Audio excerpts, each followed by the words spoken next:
Welcome to the Misfit Behaviorists podcast. Join your hosts, Audra Jensen and Caitlin Beltran, here to bring you evidence-based strategies with a student-centered focus. Let's get started. Welcome back to the Misfit Behaviorists podcast. Tonight, Audra and I are chatting about bridging the gap between being a school-based BCBA and our teachers that we're working with. So I know we've talked about this before, back in an early episode, I think, and so I thought it'd be cool to just share some of our success and our failure stories along the way. We know that when working with teachers, we want to build that mutual respect and understanding. And some teachers, I find like it's just so seamless. If you have the buy-in from day one, it's like an amazing thing, but that is not always the case, and sometimes it's not even often the case. So we'll talk about both sides. Audrey, what would you say is more the norm that you've seen? I think this is a really good topic. For one thing, somebody in the Facebook group actually asked the specific thing after we'd already planned on talking about this. As a BCBA or some sort of district specialist working with teachers, not only any gen ed teacher, but we have a lot of teachers who may have been doing this a very long time, and we come in with new ideas and it's hard for them to collaborate. The key in being able to come together, build a relationship of trust like we do with our kids too, building a relationship of trust with our teachers and let them know that we are on the team with them, I think is one of the most important things we can do. For the most part, I've had very cooperative teachers. And usually when you go into a situation, they're already sort of hair on fire. By the time I get there, their hair is on fire. And they're so grateful to have any idea that usually they're on board with doing it. The things I think I've had the most kind of pushback on is anything that causes them more work.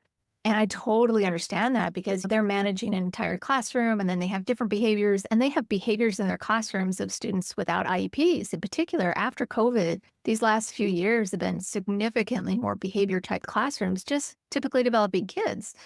And so anything that we're asking them to do or perceive that takes them outside of their ability to manage the classroom. So you have this increase in behaviors, and then you have higher expectations from admin and standardized testing and all this other stuff.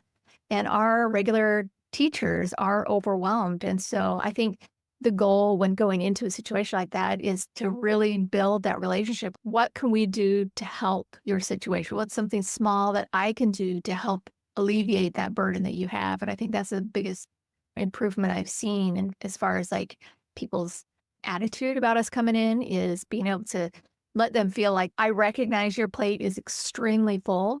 What can I take off of this that will help? Can I give you a different piece of silverware that will help you eat those peas better? How can I give you a different tool? I can't take the plate away, but maybe there's something I can do to help you manage it. Yeah, and sometimes just like flat out framing it that way to the teacher. The last thing I want to do is to be giving you more work. I can see how much you have to do already. We all do. But at the same time, I hear that you're saying this isn't working right now. How much time or effort or energy are you willing to devote to trying something new? And sometimes when you just cut to the chase, I find that you're able to get to that sort of starting point a little quicker. So whether it's like you said, starting with one small thing, or we never want to be that BCBA who's just, here's a brand new plan, drop it and run, see you in 2 weeks.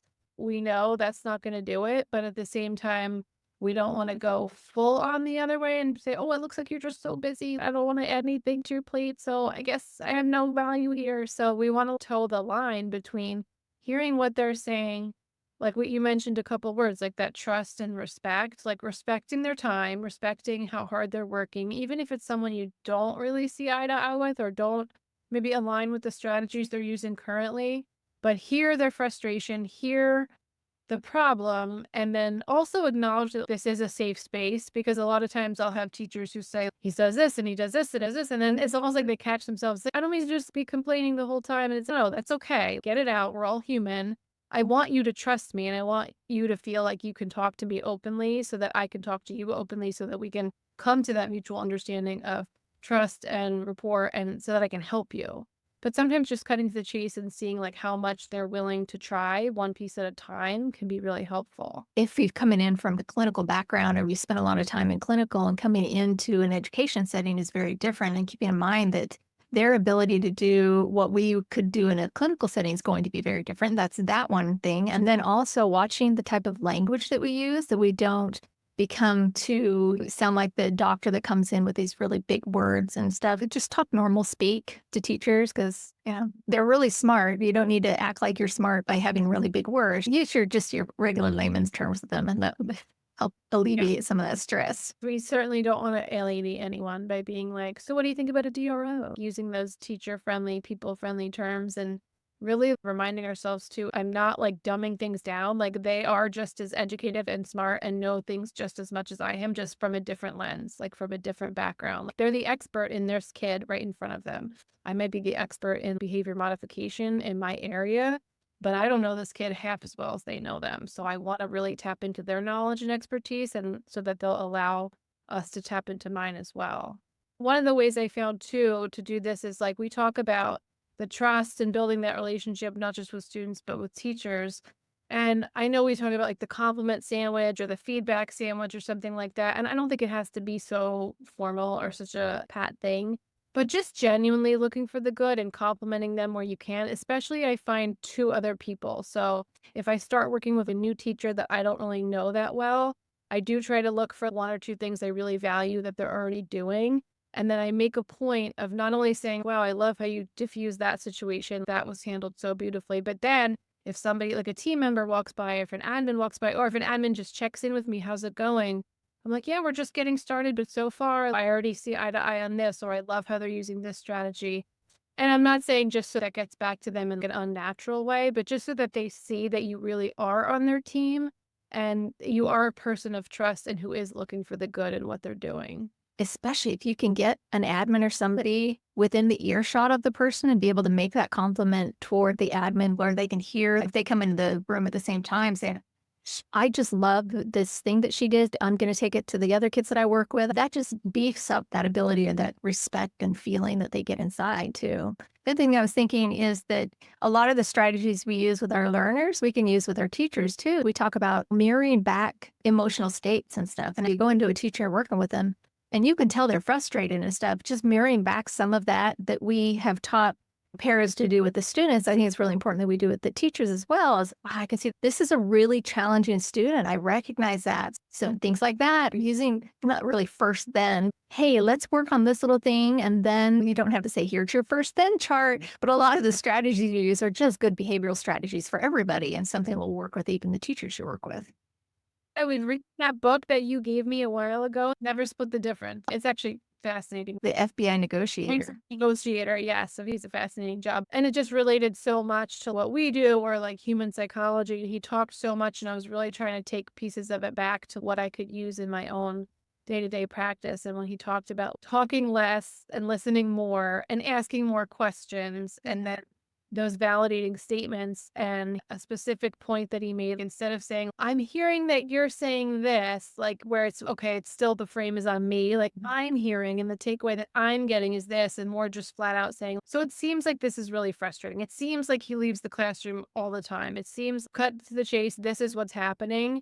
And like you said, just validating and mirroring that sometimes is so important. And we don't want to ignore the part where we give strategies and help, but we don't want to overlook that first part either, because I think it's such a huge piece of connection between yourself and the teacher. That's a really good book. We'll put that in the show notes. And I like that he isn't telling the people he's working with what to do. His whole ability is to get them to come to the conclusion of what needs to happen on their own, so they think it's their idea.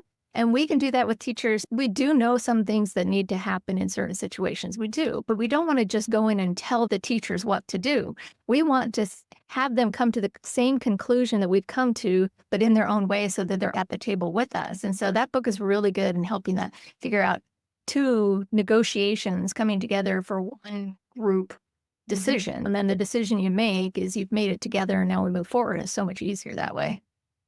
The example that really stuck out to me in the book is he's talking about when he was like early on working at a crisis hotline and somebody called in distress. And so it reminded me, of course, of like us speaking to a student or being the first on the scene if a student is in crisis or distress, and how he calmed the person down, which was good.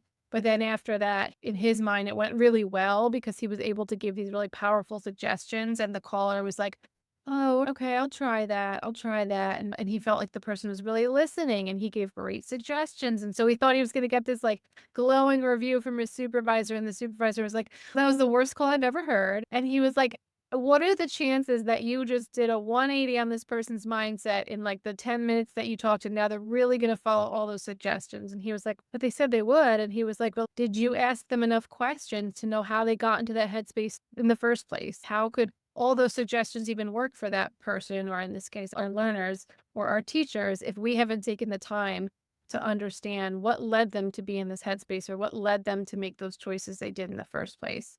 So it was just a great reminder to ask more questions, more open-ended questions. If you feel like you're coming to a place of that back and forth, whether it's like with a teacher or a parent, that is a great trick I find in parent meetings as well, to just start, oh, why do you think that won't work? What do you mean by that? And before you know it, one, you're slowly diffusing the situation. But if you are talking to a teacher, you're slowly chipping away at the reasons that they feel that they do, and hopefully gently steering them back to a plan that you have in mind. But if you just come in and say, this is the plan, I know you don't want to do it, but I want you to try it. Please try it. Just try it. One, their back is against the wall. They don't want to try it. And two, they don't see the value because you haven't led them to the point of understanding the plan. I remember that call that he talked about. I thought that was a really good one too. For one thing, you're talking to somebody who's had trauma, right? And if you've had any history in learning about trauma, it's a very quick shutdown. So if you start to push on it, you'll see them shut down. We see that with our students too that have a trauma background. If you switch that and you have a teacher who's had some trauma with a particular student or something, if you start pushing your agenda on them, you're going to have that same shutdown response, which comes from a trauma that they've been experiencing. And so that is so important to make sure you open it up. You're not pushing on that. You're opening it up so that you can get into where they are. The whole idea of having a trauma and how to work with it is making sure that person feels safe. And the same thing working with the teacher, make sure that they feel safe. It's safe to talk about what they're concerned about, safe to open up like you talked about and say things maybe that's okay to say here, and then feel safe to work together to find a solution that both of you feel like you're going in the right direction. But I think that trauma background, remember that your teachers may have a trauma response to some of this too. My supervisor has a great strategy for any kind of meeting that we feel like is going to be potentially dicey, is she has us start with this little chart of what's working and what's not working. And it's like a great kind of like secret trick to begin the meeting or the conversation on a positive. So I was using that recently.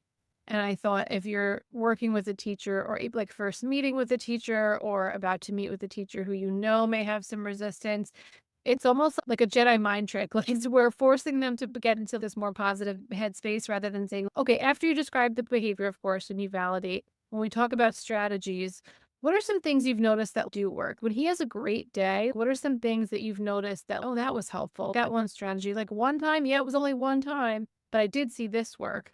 And if you really force them to list 2 or 3 things that have worked or 2 or 3 successful days, describe what they look like, you're really like subconsciously triggering those parts of their brain that are more positive, and it's really putting them into a more agreeable headspace to get into that next step, which is talking about, okay, tell me about the times that it doesn't work. What does that look like? This may be a hot take, but at the end of the day, if you validated the teacher, if you've understood the trauma that they're coming from, if you've tried your best to use that teacher user-friendly terms, and you have tried to start slowly and not pile on too much work for them in the beginning, I think just understanding that sometimes you may not be best friends or even get along or even have the best working relationship. We are never going to work amazingly with every other human being that we contact with, unless you're a rare unicorn I haven't met yet. The other book I'm reading right now is that Mel Robbins' Let Them, and I've seen so many takes on social media. Teacher edition of Let Them. They're hilarious.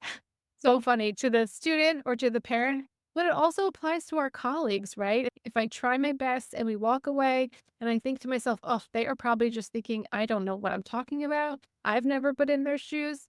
Okay, they probably are. I'm going to let them. I'm going to move on with my day. There's nothing I can do about that. They're not going to throw a chair through the window.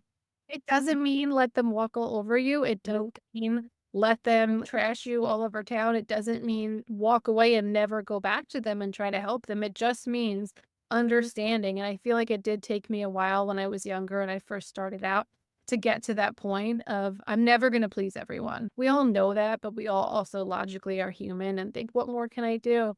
At the end of the day, there's going to be some battles we're just not going to win. I think that is it for today's episode. Please jump into our Facebook group, Misfit Behaviorists, or find us on Instagram, same name, and drop a comment about what you guys want us to talk about next. Thanks for listening to the Misfit Behaviorists, and be sure to tune in next week for more tips and tricks. Don't forget to subscribe so you don't miss an episode.